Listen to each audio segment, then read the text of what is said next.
아멘. 예, 잠깐 기도하겠습니다. 하나님, 오늘 거룩하고 좋은 날 하나님의 은혜로 이 귀한 곳으로 하나님께서 이끄신 줄 믿습니다. 오늘 하나님이 원하시고 바라시는 그 마음의 소원을 깨닫게 하여 주셔서 오늘 들려지는 말씀이 하나님의 음성으로 들려지게 하여 주옵소서. 예수님의 이름으로 기도드립니다. 아멘. 예, 좌우로 앞뒤로 인사하겠습니다. 참 잘 오셨습니다 하고 잘 오셨습니다. 감사합니다. 교회 주일학교 선생님이 그 어린 아이들에게 이제 물었습니다. 만약에 집과 자동차를 팔아서 그 돈을 몽땅 교회에 헌금한다면 천국에 가게 될까요?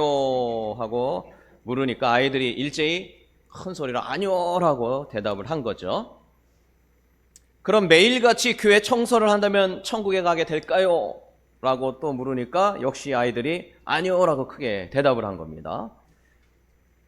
또 선생님이 이제 또 묻습니다. 그럼 동물들에게 잘해두면은 천국에 가게 될까요? 그러니까 또 아니요 그러죠. 선생님이 또 묻습니다.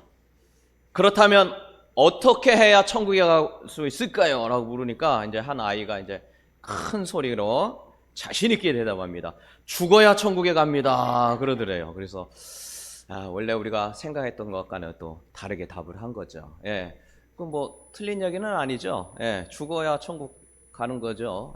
어쨌든 뭐 예상치 못한 이런 답을 했는데 우리가 죽어야만 천국 가는지 지옥 가는지를 알 수 있을까요? 아니면 살아서도 알 수 있을까요? 오늘 내용은 살아서 알 수 있다는 내용이겠죠. 그러니까 다시 말해서 죽기 전에도 우리가 구원을 받았는지에 대한 확신을 알 수 있느냐라는 거예요. 오늘 요한 1서 5장 13절에 우리가 성경에 읽었죠. 그리고 본문이었어요. 다시 한번 좀 천천히 한번 읽어보겠습니다. 13절인데 내가 하나님의 한번 천천히 읽습니다. 시작. 내가 하나님의 아들의 이름을 믿는 너희에게 이것을 쓰는 것은 너희로 하금 너희에게 영생이 있음을 알게 하려 한다. 그러니까 사도 바울이 이렇게 성경을 이제 서신을 쓴 건데 이 이유가 뭐냐? 이거는 이제 구원받은 그들, 믿음이 있는 그들이 구원을 받았는지 안 왔는지 그 영생이 있음을 어떻게 알게 하려고요? 알게 하려고. 그러니까 우리가 지금 살아있는 상태로도 우리가 구원을 받았는지 구원을 받지 못했는지는 알 수 있다는 뜻이에요. 오늘 그걸 다시 한번 점검을 해보는 겁니다. 자, 그렇다면 우리가 구원을 받았는지 받았지 않았는지 그거를 알 수 있는데 그럼 어떻게 아느냐? 그냥 느낌이 나는 받은 것 같다. 왜냐? 기도할 때 마음이 되게 편해지니까. 교회에 오면 뭔가 이게 좀 마음이 이렇게 울적했던 것들이 없어지니까 나는 그거로 구원을 받은 것 또는 천국에 갈 것 지금 목숨이 끊어진다 할지라도 천국에 만날 것을 알게 되느냐. 이게 느낌으로 하면 안 되겠죠. 뭘 통해서 우리는 알 수 있습니까? 성경 말씀 속에 하나님이 한 그 이야기를 통해서 우리는 알 수가 있다라는 거죠. 자, 그러면 이제 먼저 성경을 통해 아는데 그 전에 그러면 성경에 어떤 걸 통해서냐? 구원받은 사람은 어떻게 구원받은 것이냐? 예수님이 내 안에 들어온 것이죠. 예수님이 내 안에 들어와서 아들이 있는 자에게는 무엇이 있어요? 생명이 있고 아들이 없는데 생명이 없다. 그러니까 아들이 있는 거는 예수님이 영접한 사람이 구원을 받는다. 그 이야기죠. 근데 고린도전서 12장 3절에 보니까 성령이 아니하고서는 누구든지 예수를 뭐라고 할 수 없다? 주님이라고 말할 수 없다라는 거예요. 그러니까 구원받고 천국 가는 사람은 예수님을 영접했는데 그 영접이 뭐로 인하여서 성령이라고 하는 하나님으로 인하여서 내가 구원받은 것을 영접하게 되는 것을 다 주님을 주인으로 알게 된다. 뭐 그런 거죠. 그러니까 하나님이 정하셨고 그리고 성령과 예수님께서 같이 일하셔서 내가 이제 구원을 받게 되는 것을 알게 되는 거죠. 다시 말해서 이런 겁니다. 예수님을 마음속에 받아들였다 하면은 성령과 예수님의 나타나는 현상들이 있을 거 아니에요. 그죠? 예수 믿고 내 안에 예수님이 계시고 내 안에 성령님이 역사하셨다면 내 안에 있는 그 성령님과 예수님이 있을 때 나타나는 그 현상들을 보면은 내가 구원받은지 안 받은지 알 수 있다. 그 얘기겠죠. 이 설교를 준비하다가 그 유기성 목사님이라고 혹시 아시는가 모르겠는데 그분이 예수 동행 시리즈라는 그 책을 이렇게 썼어요. 우리 요 책을 좀 같이 우리 지지난주였나요? 같이 이렇게 성경 간단하게 공부할 수 있는 것 좀 같이 했으면 좋겠다. 우리 가정교회 모임 때 했잖아요. 그래서 이제 어떤 거 하면 좋을까 해가지고 이제 기독서점에 가서 이렇게 봤는데 너무 많아요. 너무 많아 고를 수가 없어요. 너무 많아 고를 수가 없을 정도로 너무 많은데 근데 이제 가장 제 눈에 들어오고 우리가 같이 했으면 좋겠다 하는 책을 봤는데 이분 유기성 목사님이 쓴 책이 이게 시리즈로 4권이 있는데 요게 우리가 좀 딱 맞을 것 같아요. 예, 그래서 길지 않고 서로 이야기할 수 있고 묵상하고 간단한 내용들. 그래서 요거 이제 다음 주에 다 나눠드리려고 하는데 어쨌든 저도 그 공부를 또 미리 해야 될 것 같은데 요분이 쓴 그 책 중에 보니까 아주 그 정리를 잘 해놨어요. 그래서 이제 그분 거를 또 같이 참조하고 뭐 이미 다 알던 내용이지만 거기 같이 말씀을 좀 나눠보려고 하는데 첫 번째 구원받은 사람의 확신은 뭐냐면 첫 번째로는 좀 아까도 봤어요. 고린도전서 12장 3절. 자, 같이 한번 읽어보시죠. 다시 한번 성령으로 시작. 성령으로 아니하고는 누구든지 예수를 주라고 할 수 없다. 그러니까 성령이 역사하시고 예수님을 받아들이는 사람은 누구든지 예수님을 주인이라고 말한다는 거예요. 그러니까 다시 말해서 예수님이 나의 주인이라고 믿고 인정을 한다면 그 사람이 구원받은 사람이라는 거예요. 예. 근데 이게 인정이 안 되는 사람은 아직 구원받은 것에 대한 확신이 없다라고 보면 맞아요. 근데 내가 믿는지 안 믿는지는 어떻게 알까요? 다른 사람 아무도 모르죠. 나만 알아요. 나하고 누구만. 주님만 알아요. 예. 그러니까 성령이 계시지 않으면 누구든지 예수님을 주인이라고 고백할 수가 없습니다. 제가 부목사 시절에 중환자실에 이렇게 임종을 앞둔 분 계시잖아요. 그럼 자녀분들이 가서 이렇게 막 신방해달라고 하고 막 이렇게 해서 이렇게 가면은 이제 막 헐떡거리시는 거예요. 그러면 이제 이분이 이제 그렇게 믿음이 좋았던 분도 아니고 교회도 뭐 아짜다 한 번씩 나오고 뭐 그런 분이었는데 이제 자녀분이 와서 이렇게 좀 신방을 해달라는 얘기는 이제 믿음의 그 고백을 듣게 해달라. 뭐 그 얘기 때문에 이제 부른 거죠. 근데 헐레벌떡해서 이렇게 가면은 그 묻는 말이 있어요. 예수님을 나의 구원주로 구주로 믿습니까? 인정하십니까? 그걸 물어요. 근데 이게 숨이 이제 거의 이렇게 되신 분은 이게 말씀을 잘 못하시는 경우 많아요. 예라고 이렇게 하는 대답도 하시는 분도 계신데 그걸 못하시는 분이 많아요.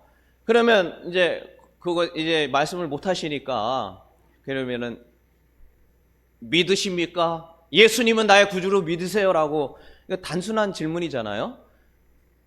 그러면 말씀을 못하시면 눈을 깜빡이세요. 그러면 이렇게 깜빡이신 분이 계셔요. 아니 이것도 안 되면 손을 이렇게 살짝 움직이세요. 이렇게 움직이신 분이 계셔요. 근데 이 죽음의 어떤 모르게 문턱에 있는데도 코앞에 있는데도 안 믿는 분은 끝까지 안 하더라고요. 우리 같으면 이제 뭐 죽는 거에 대한 어떤 두려움이 있어서라도 이렇게 단순하잖아요. 어떻게 보면 그 어떤 이 절박한 그 순간에도 안 믿을 분은 안 믿어요. 그러면서 괴로워하면서 돌아가셔요. 자, 그래서 어떤 분은 뭐 쉽게 하셔서 이게 진짜 믿는 건가 싶기도 할 줄 했는데 이게 극명하게 나눠지는 걸 보면서 예수님이 나의 구주라고 말하는 것도 성령이 아니고는 할 수가 없다라는 말이 참 그게 가슴에 굉장히 와닿습니다.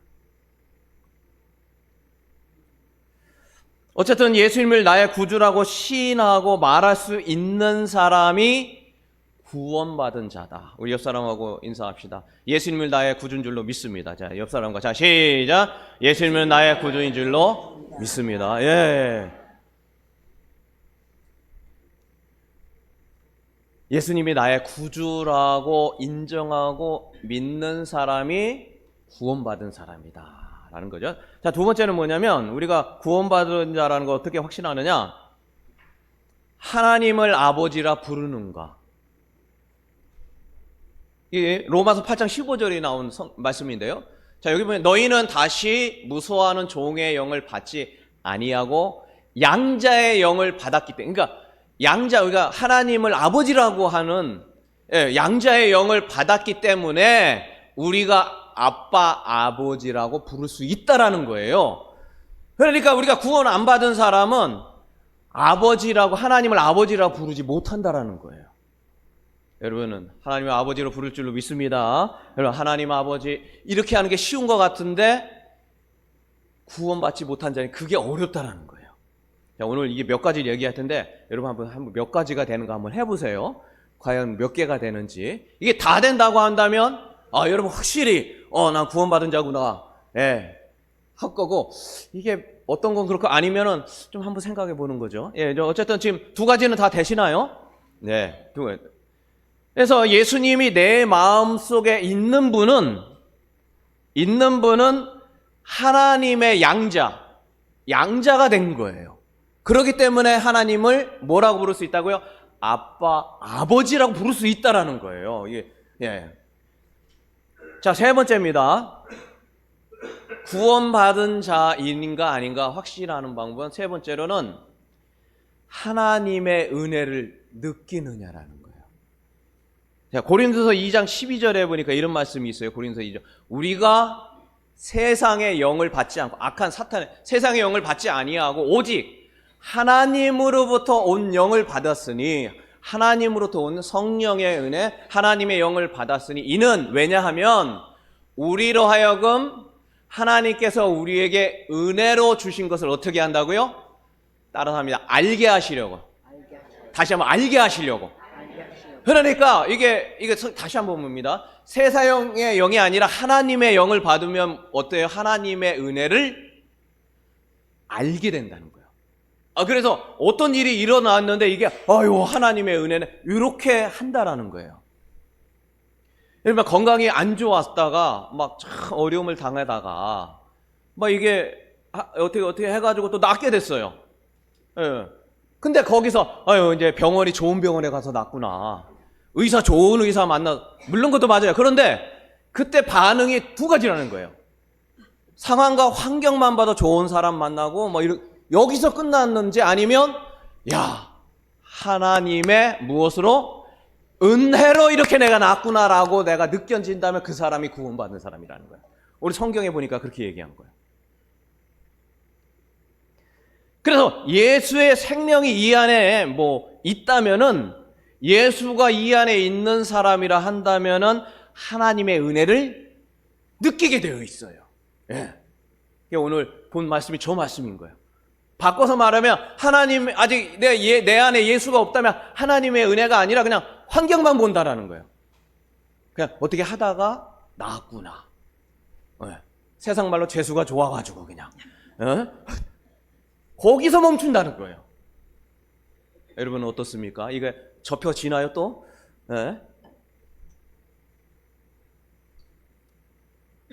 이번 설에 눈이 많이 왔잖아요. 막 갔더니 그 서산에도 엄청 많이 왔어요. 진짜 많이 오더라고요. 이게 막 많이 왔는데 그 서산에서 이거 뉴스도 막 여러 번 나왔는데 자세히 안 보셨겠지만 구중 추돌이 나가지고요. 제가 사는 그 주변이에요. 버스하고 해가지고 40여 명이 그냥 이렇게 다치고 사고가 난 거예요. 다행히 제가 거기 없었으니까 다행인데. 그럴 수 있었잖아요.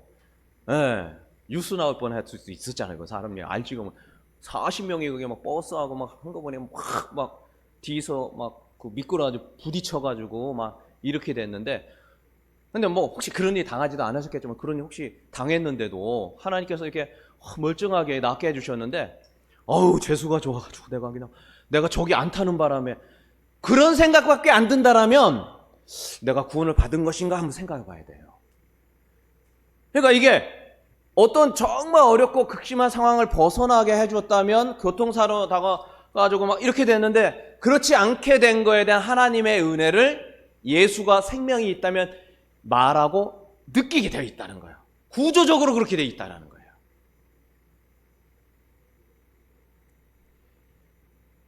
여러분 하나님의 은혜를 늘 느끼는 우리가 되기를 주의 이름으로 축원합니다. 예, 그래서 한번 몇 개 됩니까? 지금 이게 다 되고 있는가요? 한번 세워보세요. 자, 다음 네 번째입니다. 구원받은 자의 확신은 네 번째. 성령의 근심을 느끼는 거예요. 성령의 근심. 이게 무슨 얘기냐? 에베소 4장 30절인데요. 자, 한번 다 같이 읽겠습니다. 하나님의 시작. 하나님의 성령을 근심하게 하지 말라. 그 안에서 너희가 구원의 날까지 인치심을 받았다. 그러니까 인치심을 받은 사람은 성령에 근심하게 하는 걸 같이 느끼게 돼 있어요. 성령에 의해서 예수를 믿게 된 사람은 이 안에 예수의 생명이 있으면 성령이 근심하는 것도 같이 근심하는 거예요. 그럼 성령이 언제 근심할까요? 하나님의 뜻대로 살지 못하거나 죄를 범할 때는 성령이 근심한다는 걸 같이 느끼게 돼 있어요. 네. 누가복음 5장 8절 시몬 베드로가 이를 보고 예수의 무릎 아래 엎드려 이르되 주여 나를 떠나소서 나는 죄인이로소이다. 예수의 생명이 들어오면 내가 주님 앞에 잘못했던 것들이 생각나게 돼 있어요. 네.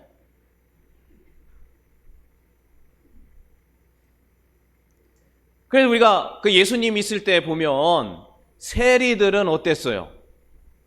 세리들은 뭐가 생각납니까? 예수님을 만나고 제일 먼저 생각난 게 세리는 멀리 서서 감히 눈을 들어 하늘 쳐다보지 못하고 다만 가슴을 치며 이르되 하나님이여 나를 불쌍히 여기서 나는 무엇이다? 죄인이다. 근데 바리새인과 서기관들은 어땠어요? 반대요. 나는 죄가 하나도 없고 죄는 너네가 있다라고 얘기한 거예요. 그러니까 성령이 임하지 않으면 그게 느껴지지가 않아요. 성령이 근심하고 있구나. 하나님이 원치 않는 걸 하고 있다면 이 성령의 근심이 같이 느껴져요. 여러분 구원받은 자는 예수의 생명이 내가 예수님이 영접했다면 성령이 임했다면 성령의 근심이 같이 느껴져야 된다는 거예요. 여러분 같이 느껴지나요? 자, 그럼 뭐 할 때 우리가 그게 느껴져야 되냐? 로마서 1장 28절. 거기 보면 이런 말씀이 있어요. 그러니까 여기 보세요. 그들이 마음에 하나님 두기를 싫어하며 하나님께서 그들을 그 상실한 마음대로 내버려 두사 합당하지 못한 일을 하게 두셨어요. 예수 믿지 않고 예수의 생명이 없는 자는 그냥 내버려둬요, 그냥. 내버려둬요. 왜? 성령이 어차피 근심 안 하는 거고 그냥 가는 거야. 근심 안 하는 대로. 하는 대로 그냥 하라는 거야. 그러나 예수 믿고 이 안에 예수님이 있는 사람은 근심해요.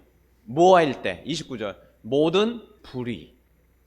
의롭지 못하다라는 것이 느껴져요. 이게 불의한 것과 내가 추악하구나. 내가 너무 욕심을 부렸구나. 악의가 있구나. 누군가를 시기할 때도 내가 이래서 안 되겠어 라고 느껴지게 돼 있어요. 시기했는데 아무렇지도 않고 계속 살아간다면 내가 구원받았나 한번 생각해 봐야 돼요. 살인 이건 뭐 당연한 거고요. 분쟁 누군가가 싸워가지고 니파 내파 나눠졌는데도 아무렇지도 않아. 당연한 거지. 그렇다면은 한번 생각해 봐야 돼요. 분쟁, 악독, 수군수군 하는 자, 이런 거. 또, 그 다음 절 있죠? 그 다음 절 30절. 비방하는 자. 하나님께서 미워하시는가. 능욕하는 자. 교만하고 자랑하고 악을 도모하고 부모를 거역하고 우매하고 배약하고 이런 것들을 하는데 예수의 생명 없는 자는 어떤다고 합니까? 상실한 대로 그냥 그냥 그러려니 하면서 그냥 간다라는 거예요. 그러나 이 안에 예수가 있고 예수의 생명이 있고 구원받고 천국 가는 백성은 이게 이 안에서 용납이 안 되는 거예요. 잘. 그래서 그게 생각이 나서 나는 죄인이구나 라고 고백하며 하나님 앞에 용서를 구하게 되어 있다는 겁니다. 성령의 근심이 느껴지시나요? 느껴질 줄로 믿습니다. 그럼 왜 안 느껴지냐? 디모데전서 4장 2절에 보니까 이런 말씀이 있어요. 자기 양심이 화인을 맞았는데, 이게 선한 영적인 양심을 얘기하죠. 화인을 맞아가 외식하는 함으로 거짓말하는 자들이 있다. 거짓말하는데도 아무렇지도 않아요. 거짓말했는데 딴 사람은 다 속여도 내가 성령을 속일 수는 없어요. 내 안엔 예수를 속일 수는 없어요. 큰 거짓말이든 작은 거짓말이든 하고 나면 마음이 어때야 돼요? 찜찜해야 돼요. 근데 아무렇지도 않아. 왜? 양심에 뭐 맞아서요? 화인. 이게 화인이 뭐냐면 이제 이게 낙인이라고 그러거든요. 이게 낙인이 탁 찍혀가지고 예수의 영이 그거를 다 없애주는데 아닌 사람은 이게 화인을 맞아가지고 거짓말하거나 난 속에도 아무렇지도 않아요. 그러면은 구원을 받은 사람이 한번 생각해 봐야 돼요. 왜? 우리는 하나님의 영에 의한 양심을 하나님 주셨는데 아무렇지도 않으면 구원 받았나 한번 생각해 봐야 돼요. 자, 이거 좀 채고 계셔요? 좀 생각해 계세요? 자, 5번째입니다. 구원받은 자의 확신은 거룩한 삶을 살고자 하는 마음이 있는 거예요. 거룩하게 살려고 하는 마음이 있는 거예요. 요한일서 4장 12절에 보니까요. 요한일서 4장 12절. 자, 어느 때나 한번 읽어보겠습니다. 다 같이 시작. 어느 때나 하나님을 본 사람이 없으되 만일 우리가 서로 사랑하면 하나님이 우리 안에 거하시고 그의 사랑이 우리 안에 온전히 이루어지느니라. 하나님을 본 사람이 없는데 하나님 속성 자체가 뭐예요? 사랑이기 때문에 이 안에서 무슨 마음이 들어요? 사랑과 용서의 마음이 들게 돼 있어요. 거룩한 삶을 살려고 하는 그런 게 있다라는 거예요. 정도의 차이는 있을 수는 있겠지만 근데 나는 전혀 그런 게 없다. 그건 한번 좀 생각해 봐야 돼요. 그래서 13절에 보니까 그의 성령을 우리 안에 주셨기 때문에 우리가 그 안에 거하고 그가 우리 안에 거하는 줄을 안다라는 거예요. 그래서 우리가 사랑하는 마음과 용서의 마음, 이것이 바로 예수의 생명 안에 있는 자면은 자연스럽게 일어나게 돼 있어요.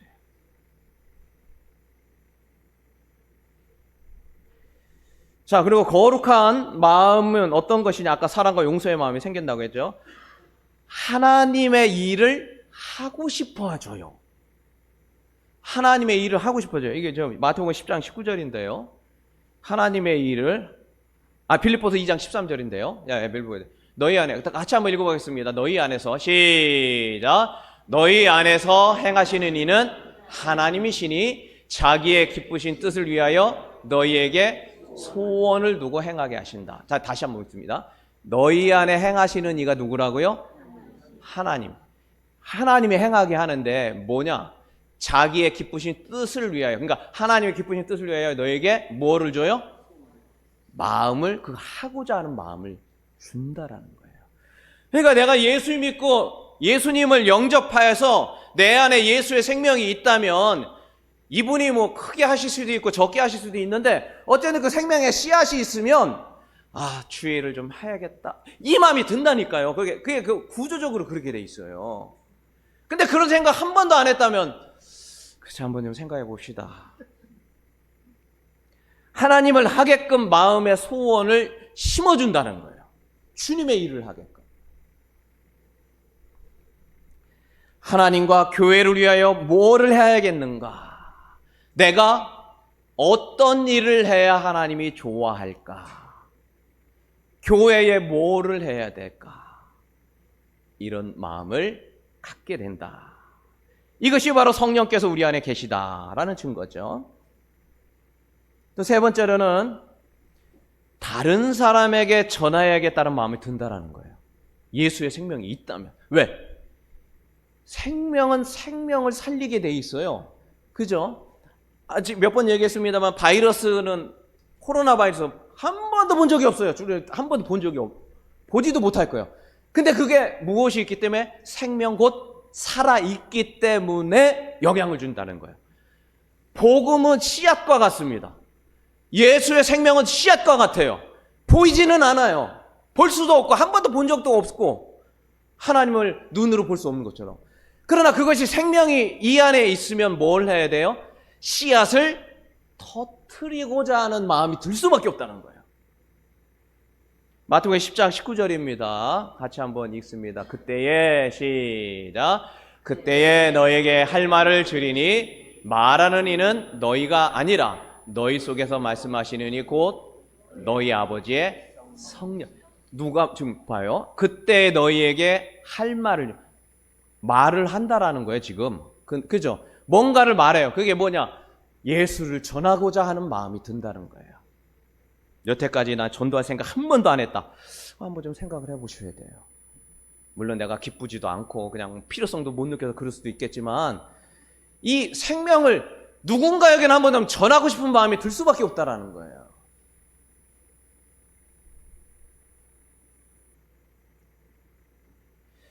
하나님의 성령은 하나님에 대해 말하게 하시고 또 다른 생명을 낳고자 하게 한다는 것입니다. 하나님이 가장 기뻐하시는 일은 하나님이 세상의 주인임을 알리는 것이고 전도하는 것이기 때문입니다. 요한복음 15장 5절 우리 한 절 읽고 이제 마치는데요. 다 같이 한번 읽습니다. 나는 포도나무요. 시작. 나는 포도나무요. 너희는 가지라. 그가 내 안에 내가 그 안에 거하면 사람이 열매를 많이 맺나니. 우리가 예수님이 포도나무고 그의 생명이 우리 안에 있고 우리가 그 안에 거하면은 많은 열매를 맺을 수밖에 없다라는 것입니다. 포도나무이신 주님께 붙어있는 가지 예수의 생명이 있는 자는 열매를 맺고자 하는 마음을 가질 수밖에 없다라는 것이지요. 여러분 좀 세셨나요? 좀 몇 가지가 있나요? 네? 자, 다시 한번 해보겠습니다. 첫 번째 뭐라 그랬죠? 예수님이 나의 주인이라고 말을 할 수 있느냐. 그 다음에 또 뭐였습니까? 하나님을 아버지라고 부르는가. 세 번째, 하나님의 은혜를 느끼는가 아니면 우연이라고 생각하는가. 그 다음에 네 번째, 성령의 근심함을 느끼는가. 다섯 번째, 거룩한 삶을 살려고 하느냐. 그 거룩한 삶은 세 가지로 했죠. 첫 번째는 사랑과 용서의 마음. 두 번째, 하나님의 일을 하고자 소원이 생긴다는 거예요.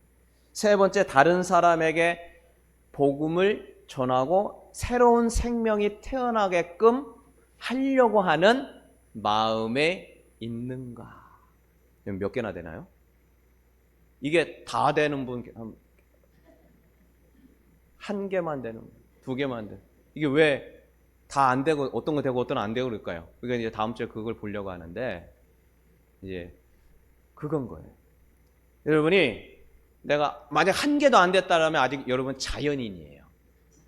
자연인이 뭐냐? 죄송한데 주님 나라 가서 같이 못 만날 가능성이 있다는 거예요. 주님 나라 가가지고. 그래서 내 상태가 어떤가를 아무도 몰라요. 여러분과 주님밖에 모릅니다. 주님을 속일 수가 없잖아요. 오늘 말한 거에서 이게 안 굽혀지거나 이게 안 되걸랑 심각하게 한번 기도하시면서 하나님 만나셔야 됩니다. 그래도 여기 중에 한두 개가 된다 하면은 그분은 또 무엇이냐, 왜 누구는 다 되고 누구는 안 됐느냐 하는 거를 이제 다음 주에 한번 같이 보도록 하겠습니다. 기도하겠습니다. 우리 반주 한번 해주시고요. 오늘 구원의